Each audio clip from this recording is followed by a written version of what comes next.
Welcome to Write for Joy. I'm Allie Cross. I'm an author and happiness enthusiast. I've chased joy my whole life until one day I realized I already had it. Joy is all around us. So let's see if we can grab some of it for ourselves today. I'm Allie Cross, and this is Write for Joy.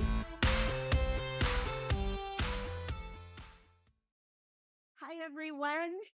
Today, I am joined by Amey Zeigler. Amey is an award-winning author of romantic comedies and mysteries, so probably pretty much exactly the kind of book I would love to read. Her mainstream romance, The Casserole Dish, won the runner-up in the Roan Awards for Sweet Contemporary Romance.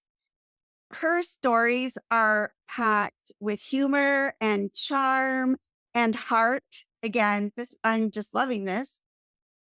And with a dash of action and adventure. Like, come on, people, we should all just be buying up all our books.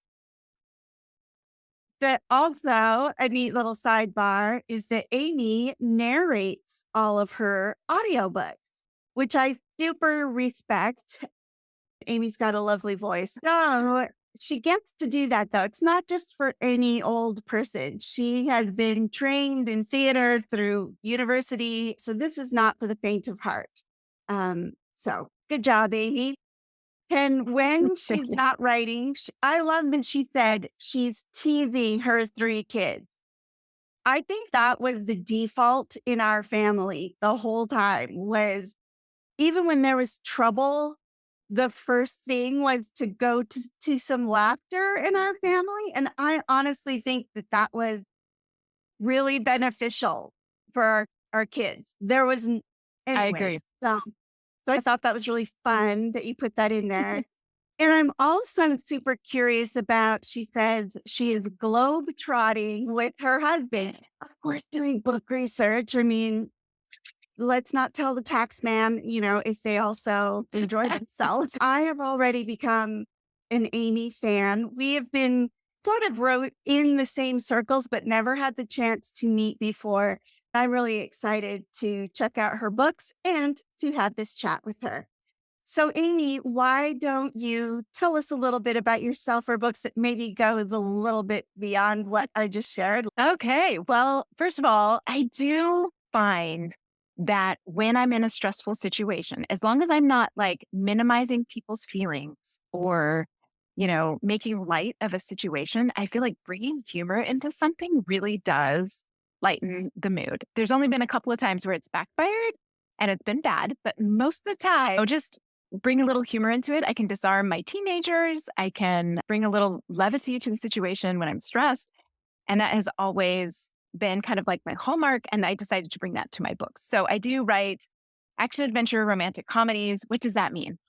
Okay, well, it means that a lot of my books have something other than romance going on. So usually right now I'm writing a lot of standalones, and they're just about girls, usually about 26, and they're going on adventures and they're doing something with their lives.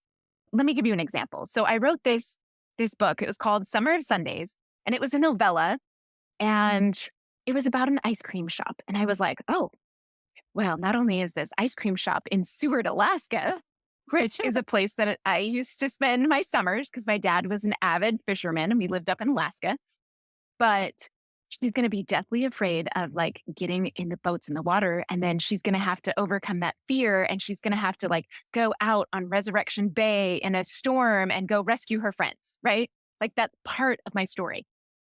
One of my cousins read that, a male cousin of mine. Okay. He was so impressed. He listened to it in audio. He was so impressed with my description and just like the setting of Resurrection Bay, the town of Seward, the ice cream shop, that he took his sons and his brothers and their sons on a trip up to Seward, Alaska to go see Resurrection Bay. I thought that was incredible. Oh. Isn't that amazing? Yeah, like that's what I love. Yeah. So I love bringing that to your books because like we did use that humor a lot in our family, but I'm not as good at bringing that to my stories. So I love that you can do that. Absolutely, absolutely. And so I do love bringing humor. I love bringing places that I've lived. A lot of the settings that are in my books are places that I live. The casserole dish was set in St. Louis. It was a love letter to a friend of mine who, when I was going through a really rough time, this friend mentioned, hey, you know what? Maybe you should offer the olive branch to a really gossipy, terrible neighborhood. And that changed my attitude. It changed my heart. And so I decided to write a story about it. And I didn't use my neighbors per se because, I don't want to get sued, but I took attributes from all these neighbors that I found annoying, the guy who's constantly bragging about his kids, right? I was just like, oh, that has to go in there because that's annoying, right? It wasn't anything like terrible. They're not terrible defects. They're just funny little human nature. And I Okay. stuck that in a book. The funny thing is, I was so nervous about that book because I was really self conscious about it. And then I accidentally sent it into the roads. I wasn't even supposed to send that book in there, Allie. It was a mistake. Like I had accidentally bought two of their reviews and they were like, oh, yeah, you already bought one for this book. And I was like, oh, now what? And she's like, well, if you have another book. And I was like, I have this other book, but it's kind of more of a mainstream romance. I don't even know if they're going to like it. And I was like, oh, it's going to be a terrible review. They're going to And hate this book. And surprise, it got a crowned heart of excellence from Indie Tale. It won second place runner up. I was blown away because it was such a personal book. Everything that was in that book was so personal to me. And I was just like, I don't know if people are going to relate to this. And so, of course, it has, humor in it. And that's, like I said, that's how I deal with like conflict and problems. During that time, I had some pregnancy loss and I had postpartum depression. We actually got a nasty gram from the IRS, like all of these things. And I stuck these all in the book along with some experience that I'd had rehabbing a house there in St. Louis, not my own house, but another house that I was working on. And I kind of put them all together in this book. And it just kind of blew me away that ended up going as far as it did. To me, it doesn't sound at all surprising because you wrote about things that most of us have had some experience with. And you also said that it was that experience, the real life experience, was a growth opportunity for you. So I'm assuming you wrote that into the story. And so I am a huge, huge fan of transformational stories.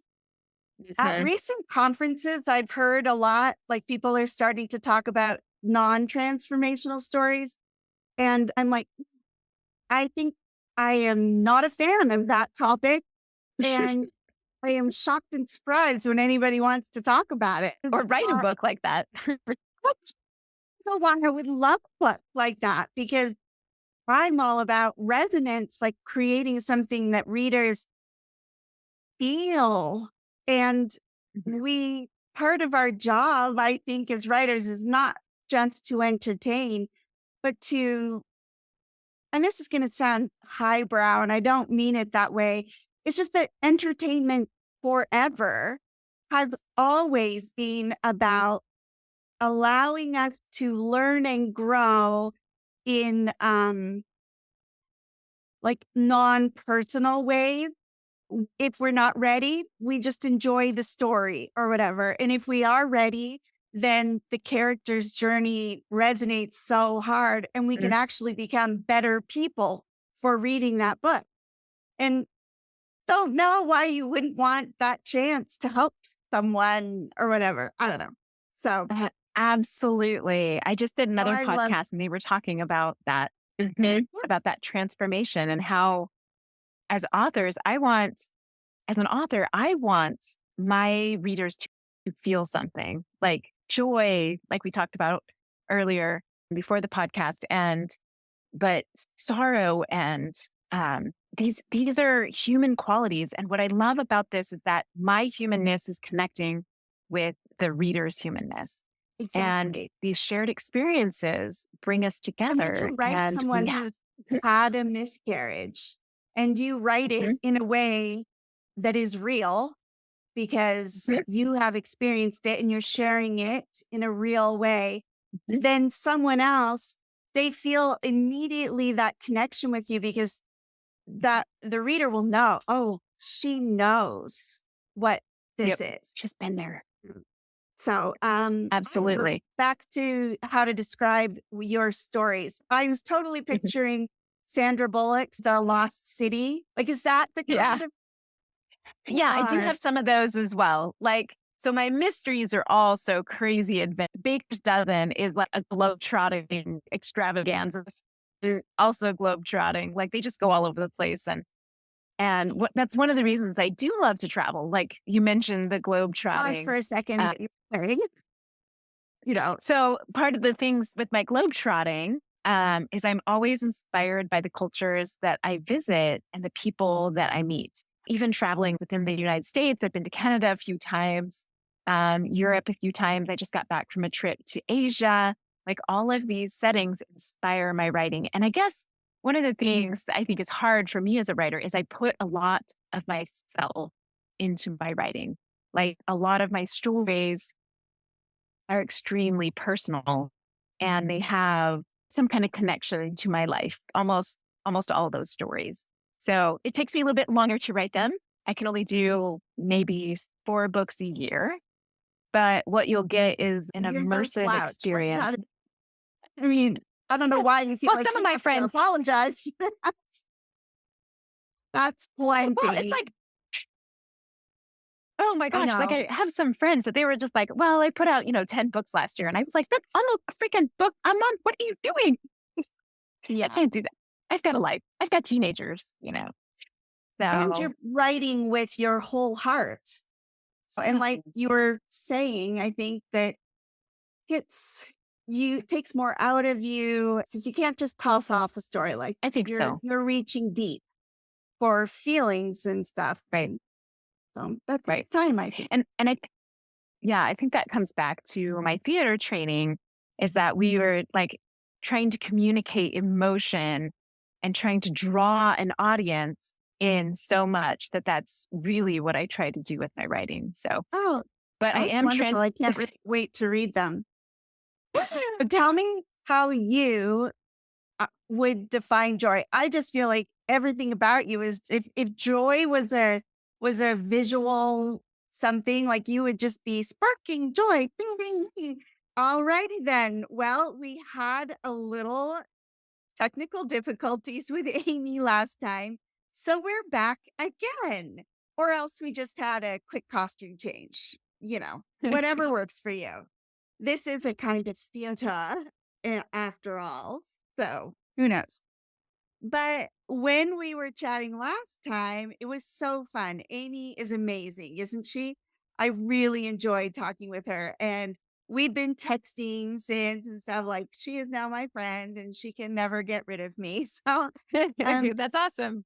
woo!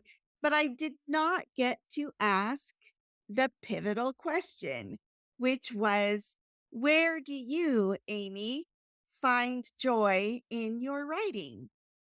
I just think writing, first of all, is the whole act of creation, I think brings me so much joy.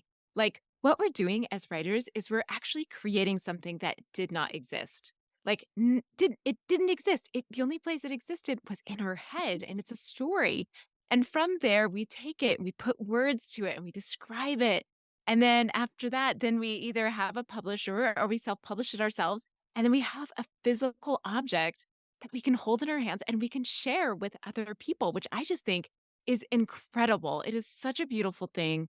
I love being able to share stories. It makes me so happy when people read my stories and they connect with them, like their humanness is connecting with my humanness, all of those things. Just, I don't know, like I love creation of all sorts. Like I have lots of hobbies, too many hobbies, now that I've started writing kind of mostly full time, I kind of had to put some of those other hobbies away, but I just love the act of creation. I think it's beautiful. Well, and most writers, when we release a book, we often call them our book babies, Babies. right? Yeah. I have to admit, it might seem weird, but it does feel a lot like having a child.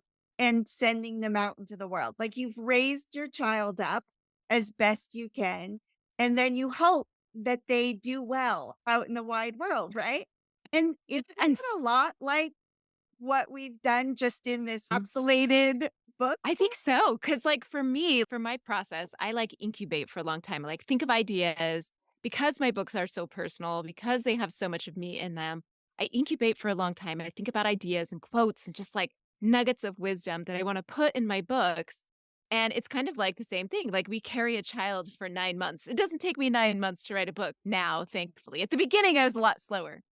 But I feel like, there's that incubation time where I think about things and there's like the actual like physical creation. So maybe it's more like a spiritual Which is creation, physical often creation. painful and It difficult. is.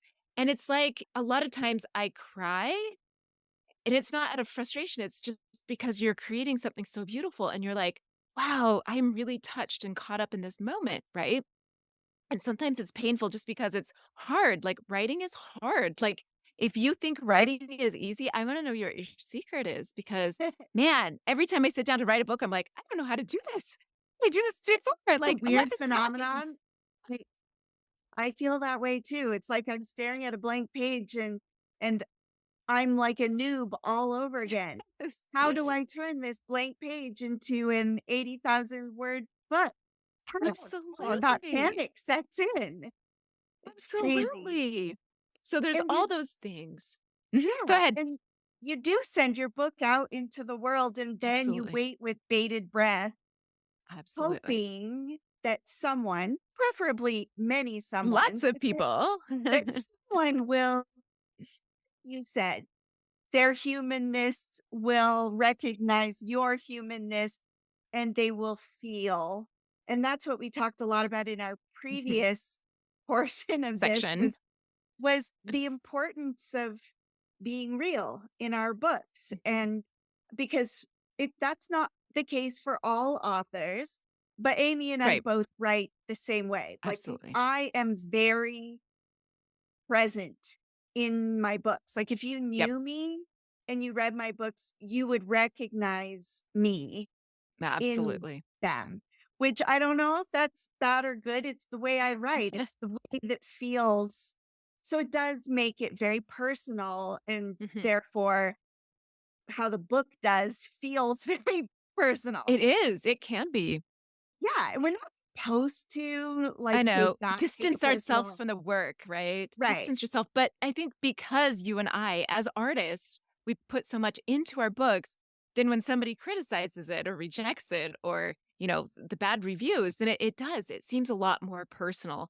And what that means is that to me, like when I read, bad reviews, I do get a couple of, the handful of bad reviews. To me, that just means it's being read by people who, it's reaching a wide enough target audience that even the people that aren't in my target audience are reading this because not every book is going to be for every person, right? That's just, there's some people love these books and I'm like, bleh.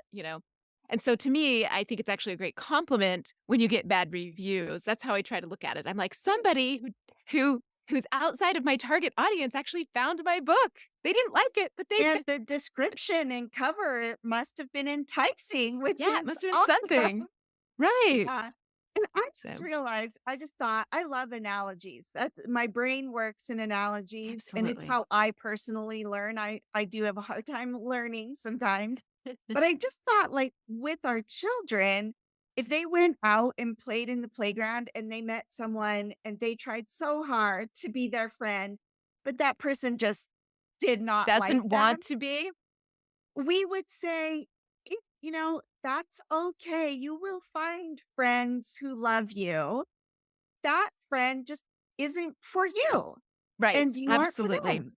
And that's Absolutely. okay. I You don't tell them, go back out there and try try harder. again. Then that's exactly how it is with my books, Allie. Those Absolutely. readers are just not for you. For you. But the friends, readers who do love your work, Those are they your people. exactly. And they Right. will be glad for the you that you put out on Absolutely. the page. So I just had Absolutely. like this super Epiphany. aha moment. It was like revelatory for me. I do think it is like that, right? Like dating or any other time that you're building a relationship, because as writers, that's what we're asking them to do. We're saying, come sit with us for an hour or two or longer, depending on your works, and let's connect. Let's be friends. I hope you like the same things I like. I hope your fantasies are the same fantasies that I like, right? Like, because if not, that's fine. We can walk away and we can be friends. But I just remember when I first started dating, like, I would be crushed when guys would be like, "Yeah, I'm not really that interested in me," right? Like, "I'm just not that interested." And I was just like, "No, I should be able to make it work with everyone." And I'm glad I learned that lesson then in dating, because it just makes this rejection so much easier, because I'm like, not everybody is for everybody, and that's okay. That's I okay. love it. And it explains Mhm, to me why my fans, the ones who choose to join my mhm. fan group, and you've got a fan Yeah. group as well, Mhm, they are my friends. And I hear other writers talk, mhm. they can keep some distance, but Yeah. I'm just not. So because I feel joy Mhm. as well. Like Yep. when I Connecting. yes, I think connections that's are everything. And A and I think that is a difference between, like, you and me as artists, like, because we put so much of ourselves into our books, we do connect with our audience because they say, "Oh, look at this. Oh, and this is Allie on paper, and I right. really like this. I really like Allie." And that's why I really do love, like, connecting with my readers. They're a lot like me. We Mhm. have I mean, we're of course, it's a diverse group, but it's fun. I love hanging out with them. I have a readers group on Facebook. I love my newsletter. I just have a really great time, interacting with that. I spend a lot of time interacting with my fans. I like it. Not Yeah. every author is going to do that, but I find Right. joy in the connection. Yeah. Shoot, I had a question and it was super good. Now I can't remember it. Dang But that's it. okay. It's just another reason to have you back. We can talk about this some more. So, Indeed. I talk Amy's, too much. oh, is there such a thing? I don't know. If there is, I have a problem. I think that we should all go read our books and then in a year or something have her back and we can talk about the joy we experienced in reading Amy's work. These That books. sounds like the Aw.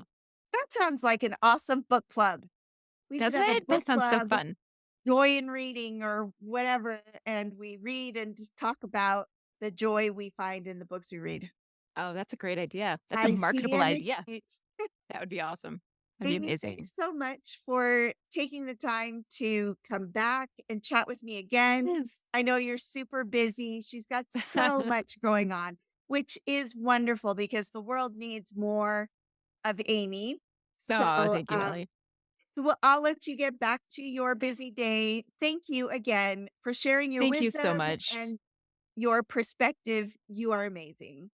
Oh, thank you, Ellie. I'm so glad that we finally got to make this connection twice now, which is awesome Hey, and just makes me so happy. Thank you for allowing me to come on your show, your podcast, and allowing me to share what is so special to me. And I'm so grateful for you and your friendship. And I hope we can chat again. I would love that. That would be amazing. So thank you. it's Amy. And thank you, everyone, for listening. Tune in again. And in the meantime, make sure you go out and grab joy because it's out there for you. Have a great week, everyone. See you next Bye. time.